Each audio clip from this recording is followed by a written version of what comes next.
Brock Lesnar and Seth Rollins just teamed up to deliver the most brutal, most vicious, most absolutely devastating beatdown on Roman Reigns that WWE has seen in years. The tribal chief was left bleeding, broken, and unconscious in the middle of the ring after an assault so violent that medical personnel were legitimately concerned for his safety. This wasn't a wrestling angle, this was a murder attempt disguised as sports entertainment. And the worst part? The entire Bloodline was helpless to stop it. Jimmy and GUSO were taken out before they could help. Solo Sikoa was ambushed. And Roman was left completely alone to face the combined wrath of the Beast Incarnate and the Visionary. If you think you know what happened, you don't. The footage is absolutely shocking, and what this means for WrestleMania has the entire wrestling world in complete chaos. Let me break down exactly how this nightmare unfolded, because every single detail is important. Raw started normally enough. Roman Reigns opened the show with a promo about his dominance, about how he's conquered everyone, about how WrestleMania is his show. The crowd was eating it up. Roman was in full tribal chief mode, standing tall in the ring with his Ula Fala, his championship presence undeniable.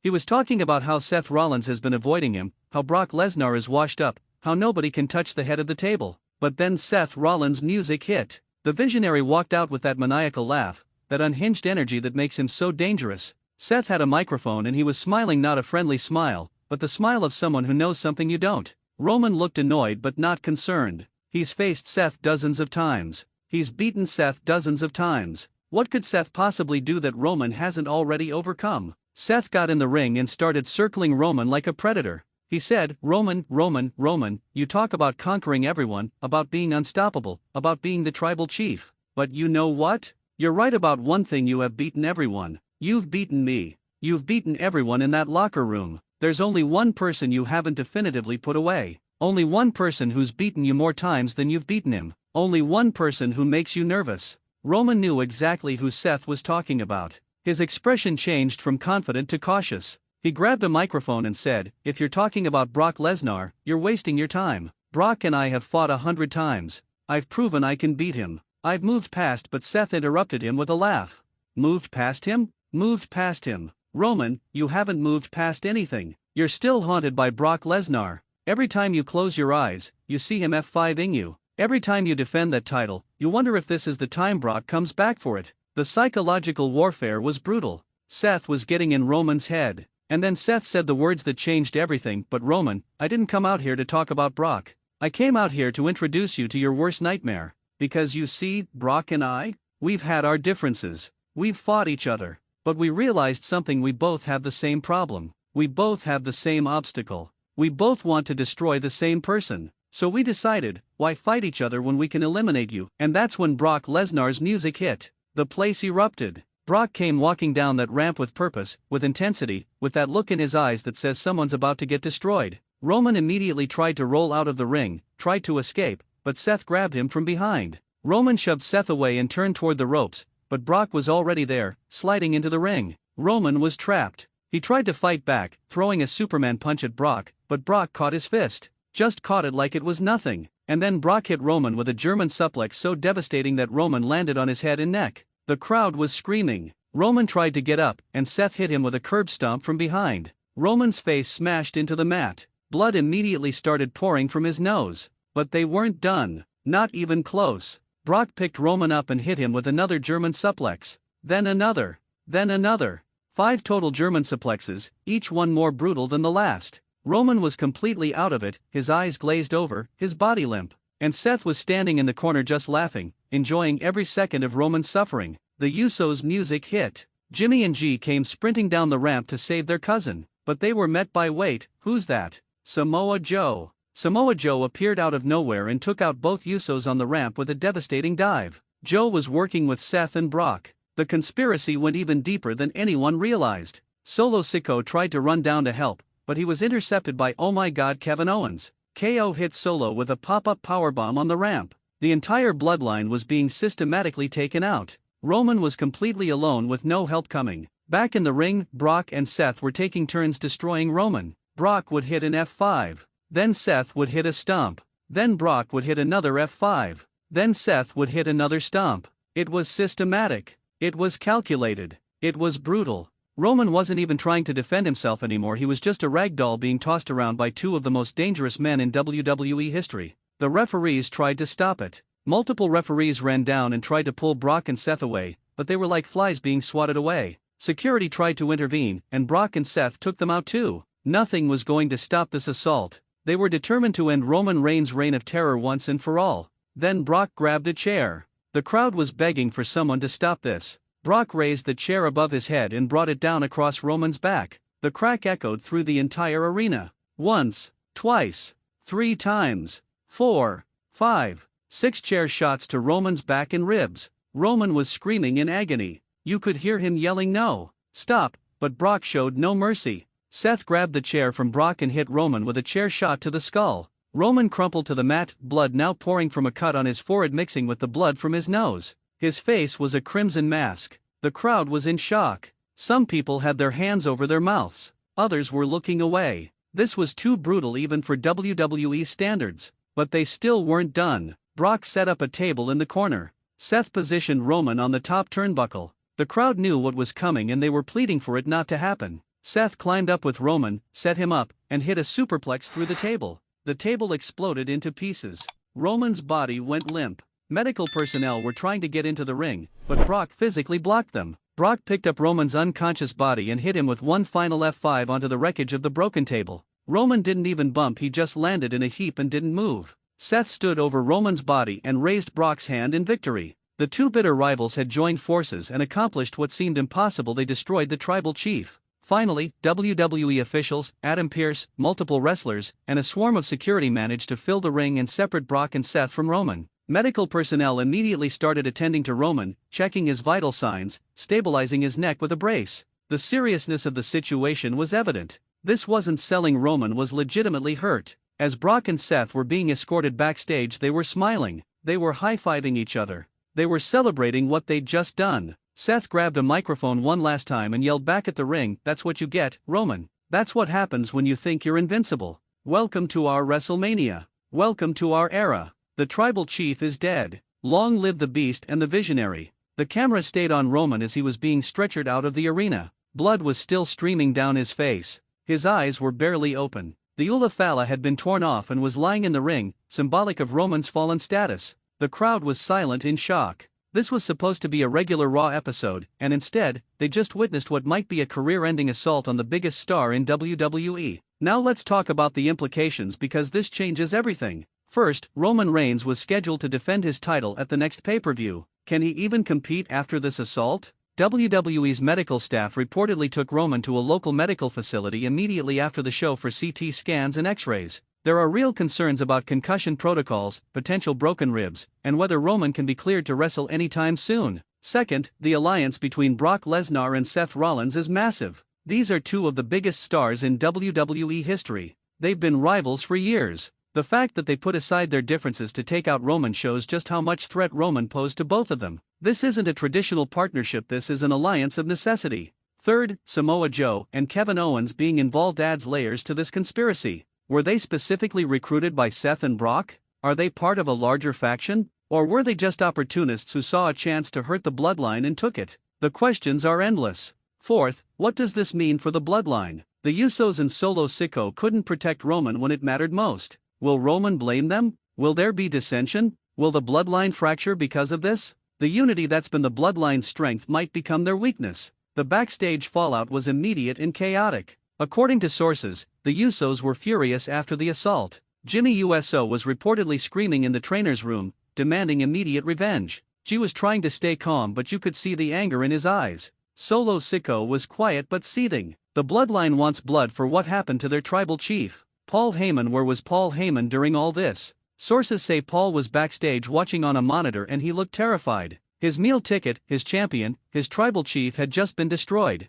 Paul reportedly tried to get to the ring but was held back by security for his own safety. The Wiseman was rendered powerless. Triple H reportedly had an emergency meeting with all parties involved immediately after Raw went off the air. There were heated discussions about whether the assault went too far, about how to follow up on this angle, about the safety protocols that were or weren't followed. Triple H apparently wanted to make sure everyone was on the same page moving forward because the intensity of what happened was unprecedented. The social media reaction was nuclear. Roman Reigns trend #1 worldwide within seconds. Brock Lesnar and Seth Rollins were both trending. #BloodlineDown started trending. The video clips from this assault have been viewed tens of millions of times already. This is the wrestling moment of the year so far. Wrestling journalists were scrambling. Dave Meltzer called it one of the most brutal and effective beatdowns in modern WWE history. Brian Alvarez said, "If you wanted to make Brock and Seth look like monsters, mission accomplished." Wade Keller noted that the storytelling here is perfect, two men who hate each other finding common ground in their hatred of Roman Reigns.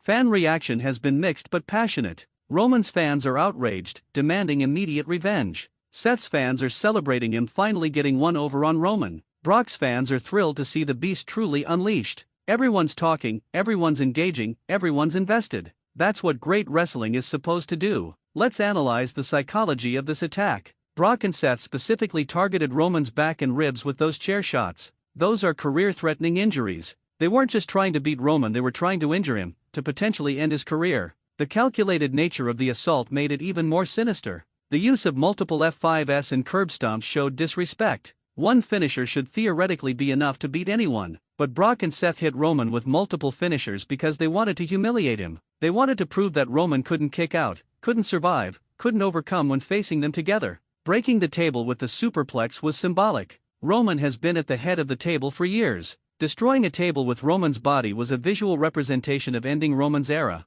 The symbolism wasn't subtle, and it didn't need to be. Taking out the entire bloodline was strategic. Brock and Seth knew they couldn't just attack Roman and expect to get away with it. They needed to neutralize his backup first. The involvement of Joe and Owen showed planning and coordination. This wasn't a spontaneous assault, this was premeditated. Now let's talk about potential storylines coming out of this. Obviously, Roman will want revenge. But he can't get it alone, he just got destroyed by two men. Does Roman recruit help? Does he call in The Rock? Does he bring in other Anoa'i family members? The possibilities are endless. There's the potential for a Survivor Series match, Team Roman versus Team Seth/Brock. You could have Roman, the Usos, and Solo Sikoa versus Seth, Brock, Joe, and Owens. That would be an incredible match with so much history and animosity involved. Or what about a triple threat at WrestleMania? Roman versus Brock versus Seth for the championship. All three men have legitimate claims to being the top guy in WWE. The story writes itself. The promos would be incredible.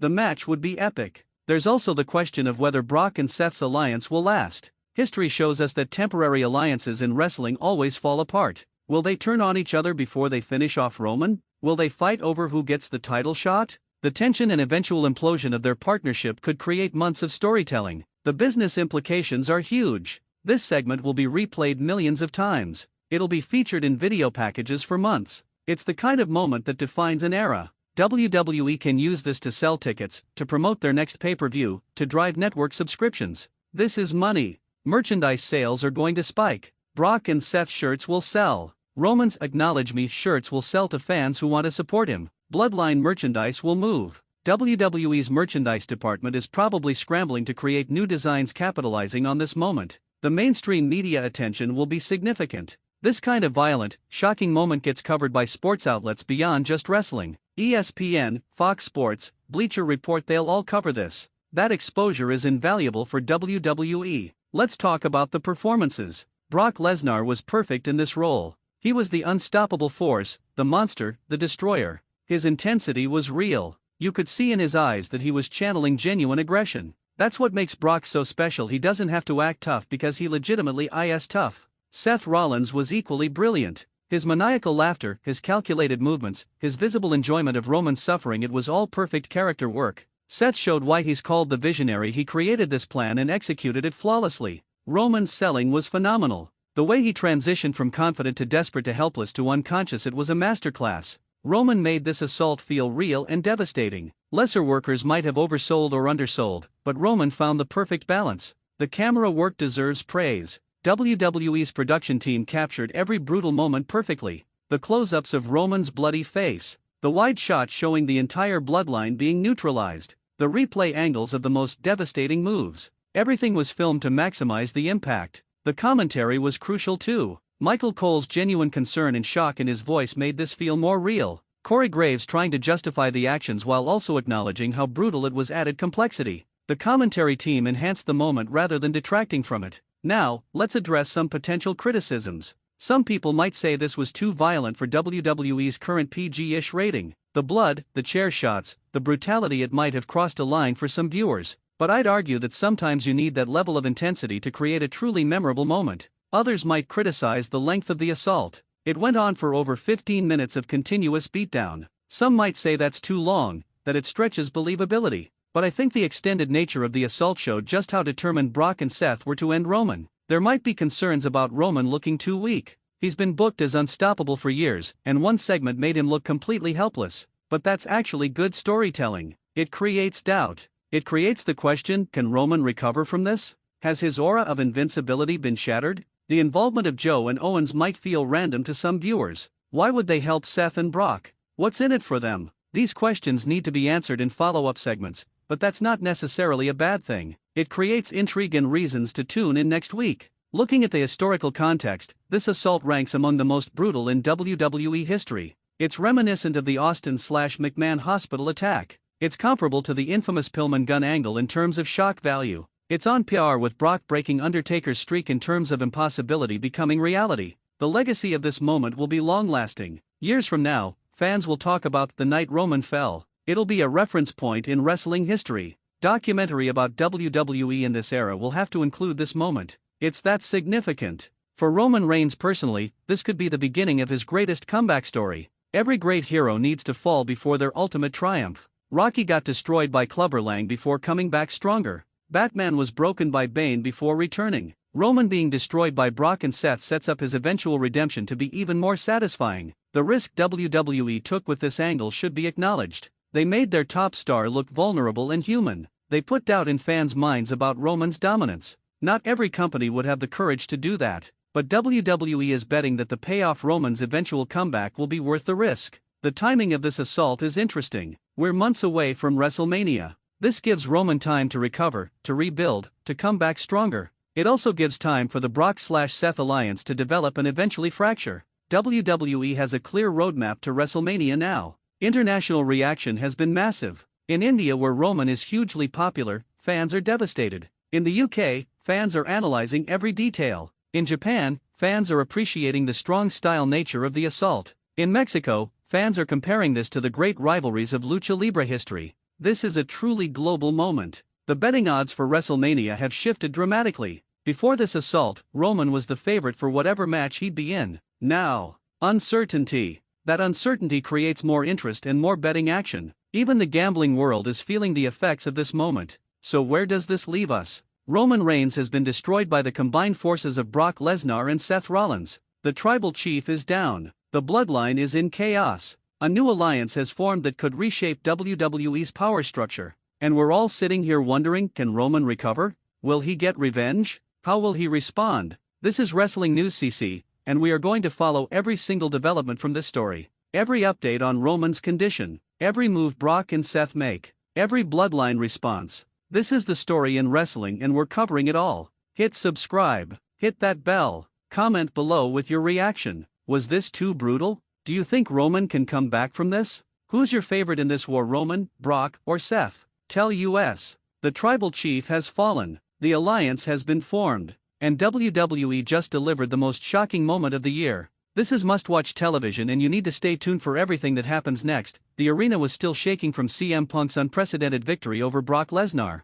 Fans at home replayed every second, but backstage, the war had only just begun. Punk's dominance wasn't just a win, it was a statement. The Beast Incarnate had fallen, live, on Raw, and Paul Heyman's carefully orchestrated empire was cracking at the edges. Punk didn't waste a second. He returned to the ring the following week, not for a match, but for a promo, and the crowd exploded before he even spoke. "I didn't come back for applause," Punk growled, voice slicing through the arena like a blade. "I didn't come back to play nice. I came back to reclaim everything Brock Lesnar thought he owned and to show everyone who's really in charge." Backstage, Lesnar seethed. The Beast had been humiliated, and Heyman's expression betrayed the first flicker of worry. Lesnar had survived everything, every monster, every legend, but Punk was different. The psychological edge, the skill, the audacity to confront him immediately after returning, it was a new kind of warfare. Over the following weeks, Raw became a battlefield. Punk attacked Lesnar in surprise ambushes, interrupting matches, promos, and backstage segments. Every strike, every taunt, every dive wasn't just wrestling, it was pure theatrical chaos designed to destabilize the Beast.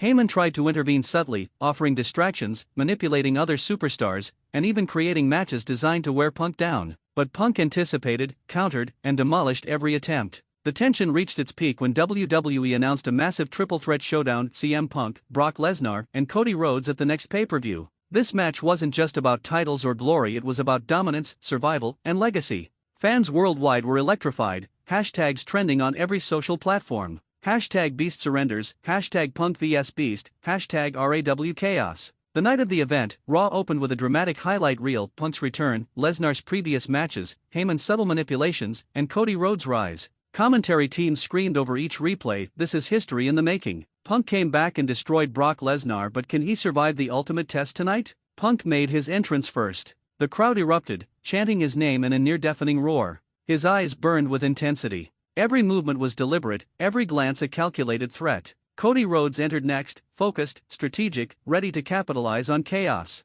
And finally, Brock Lesnar's music hit. The Beast stormed to the ring, eyes blazing, muscles tense, an aura of sheer intimidation. But something had changed. Punk's earlier victory lingered, seeding doubt in Lesnar's mind. The bell rang. Chaos erupted instantly. Punk attacked Cody first, using agility and precision strikes to dominate early. Lesnar recovered quickly, launching Punk with suplexes, but Punk countered, using Lesnar's momentum against him. The crowd was on its feet, unable to predict the flow. Every move seemed unprecedented, each reversal shocking even the commentary team. Midway through the match, Punk executed a series of lightning-fast moves: a springboard knee, running bulldog, and finally a devastating GTS, hitting Cody Rhodes perfectly. The crowd went wild, believing Punk had secured control. Then came the shocking twist nobody expected: Heyman climbed onto the apron, signaling Lesnar. But Lesnar hesitated, looking at Punk, remembering the humbling defeat. The hesitation gave Punk the opening to strike again, connecting with a Phoenix splash from the top rope. The Beast staggered. Punk didn't just pin Lesnar. He delivered another GTS, forcing the referee to count 1, 2, 3. The arena erupted beyond comprehension. CM Punk had defeated both Brock Lesnar and Cody Rhodes in one night live, on Raw. Fans screamed, chanted, cried. Social media exploded: CM Punk is unstoppable. The Beast surrenders, Raw will never be the same. Backstage, chaos reigned. Heyman was furious, Lesnar stunned, and Rhodes bewildered. The locker room fractured, alliances shifted as wrestlers rushed to align with or against Punk. He had sent a message to the entire roster: chaos belonged to him. Punk's victory promo after the match cemented the narrative. Standing over both Lesnar and Rhodes, he declared, "This is my world now." The Beast? Crushed. The Pretenders? Exposed. And WWE? It just remembered what it means to fear CM Punk. "I didn't come back for glory. I came back to dominate, and domination starts here." The fallout was immediate. Championships were threatened, rivalries reignited, and the entire WWE locker room felt Punk's presence like a storm on the horizon. Heyman, furious yet calculating, realized he'd underestimated Punk. This wasn't just a comeback. It was a revolution. In the weeks following, Punk continued to dismantle the division. Matches, promos, backstage confrontations all highlighted his supremacy and unshakable control over the narrative. Every top star either submitted to his aura or challenged him, creating a chain reaction of chaos and intrigue that engulfed Raw. The final scene of this saga was cinematic: Punk standing alone in the ring, lights dimmed, the crowd chanting in unison. He raised the microphone, staring directly into the camera, words dripping with power and promise. "Brock, Cody, the rest of WWE, this is just the beginning. The straight-edge Messiah isn't back, he's here to reign, and anyone who stands in my way will fall. The Beast has surrendered. History remembers the fearless. And I'm unstoppable." The arena exploded one final time. The screen faded to black with bold letters: CM Punk returns, WWE will never be the same again. Fans left buzzing, commentators shouting, and social media trending worldwide. The WWE Universe had witnessed something epic, something chaotic, something unforgettable the night CM Punk destroyed Brock Lesnar and rewrote history, live on Raw.